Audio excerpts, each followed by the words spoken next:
AP ప్రభుత్వం చేపట్టిన నల్లమల సాగర్ ప్రాజెక్టుపై విచారణ జరిపింది సుప్రీంకోర్టు. గోదావరి నుంచి అక్రమంగా 200 టీఎంసీలు తరలించే కుట్ర జరుగుతోందని కోర్టుకు తెలిపింది తెలంగాణ సర్కార్. ఏకపక్షంగా నిర్మించే ప్రాజెక్టును వెంటనే ఆపాలని కోరింది. మిగులు జలాలపై నిర్మిస్తున్నామనే ఏపీ వాదన తప్పని వాదించింది తెలంగాణ ప్రభుత్వం.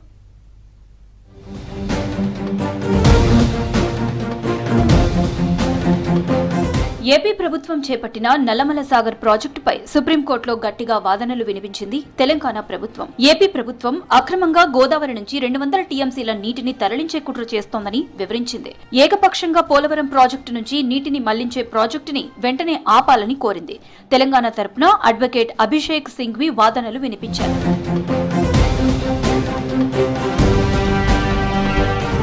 గోదావరిలోని అదనపు వరద జలాలే ఉపయోగిస్తున్నామన్న ఏపీ వాదనలో నిజం లేదని కోర్టుకు తెలిపింది తెలంగాణ సర్కార్. 1979-80లో జరిగిన గోదావరి జలాల పంపిణీ అవార్డును నల్లమల సాగర్ తో ఏపీ ఉల్లంఘిస్తోందని వివరించింది.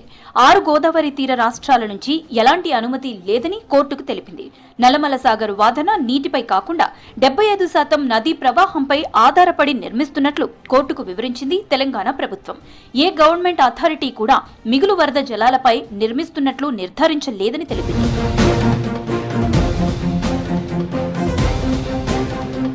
నల్లమల సాగర్ తో తెలంగాణకు తీవ్ర అన్యాయం జరుగుతుందని సుప్రీంకోర్టుకి తెలిపింది రాష్ట్ర ప్రభుత్వం. తెలంగాణలో గోదావరిపై చాలా ప్రాజెక్టులు నిర్మాణంలో ఉన్నాయని చెప్పింది. నల్లమల సాగర్ కి అనుమతిస్తే తెలంగాణ వాటా అయిన 968 టీఎంసీలు ఉపయోగానికి అడ్డంకిగా మారుతుందని వివరించింది. వరద జలాలు అనేవి ఎగువ రాష్ట్రాల కేటాయింపుల్లో ఉపయోగించని భాగం మాత్రమేనని, ప్రస్తుతం ఎగువన ఉన్న ప్రాజెక్టులు పూర్తి కాకముందే వరద జలాలు ఎలా గుర్తిస్తామని కోర్టుకు తెలిపింది తెలంగాణ సర్కార్.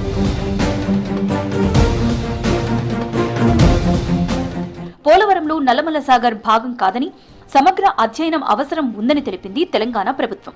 మరోవైపు ఏపీ సర్కార్ తరపున లాయర్ ముకుల్ రోహత్గి వాదనలు వినిపించారు. భవిష్యత్తులో తమ ప్రాంతంలో చేపట్టే ప్రాజెక్టుపై తెలంగాణకు అభ్యంతరం ఏంటని ప్రశ్నించారు. దీంతో పరివాహక ప్రాంత రాష్ట్రాల అభ్యంతరాలు పరిగణలోకి తీసుకోవాలని సూచించింది సుప్రీంకోర్టు. తదుపరి విచారణను ఈ నెల 12కు వాయిదా వేశారు CJI justice Surya Kant.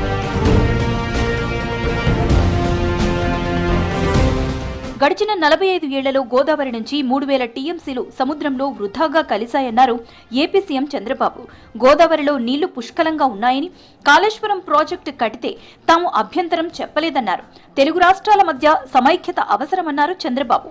Kaleshwaram project కట్టినప్పుడు పర్వాలేదు, మనకు నీళ్లు వస్తాయనే ఉద్దేశంతోనే ముందుకెళ్లారు. తెలంగాణలో గోదావరి నీళ్లు కూడా వాడుకోవాల్సిన అవసరం ఉంటే వాడుకోవాలి. తెలుగు రాష్ట్రాల మధ్య విద్వేషాలు కాదు, సమైక్యత అవసరం. ఒకరినొకరు అర్థం చేసుకోవాల్సిన అవసరం ఉంది. నదీ జలాలపై ఉభయ రాష్ట్రాల ముఖ్యమంత్రులు కూర్చుని మాట్లాడుకోవాలని సూచించారు సిపిఐ సీనియర్ నాయకులు నారాయణ. 2 రాష్ట్రాల ప్రజల శ్రేయస్సును దృష్టిలో పెట్టుకుని ఇద్దరు ముఖ్యమంత్రులు వ్యవహరించాలని సూచించారు.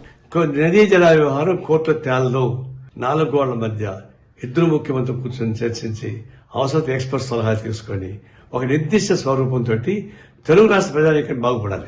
పోలవరం నల్లమల సాగర్ లింక్ ప్రాజెక్టును తమ ప్రభుత్వం మొదటి నుంచి వ్యతిరేకిస్తుందన్నారు మంత్రి ఉత్తమ్. తమ పోరాటంతోనే బనకచర్ల ప్రాజెక్టు ఆగిందన్నారు. సుప్రీంకోర్టు తదుపరి విచారణకు స్వయంగా హాజరవుతానన్నారు ఉత్తమ్.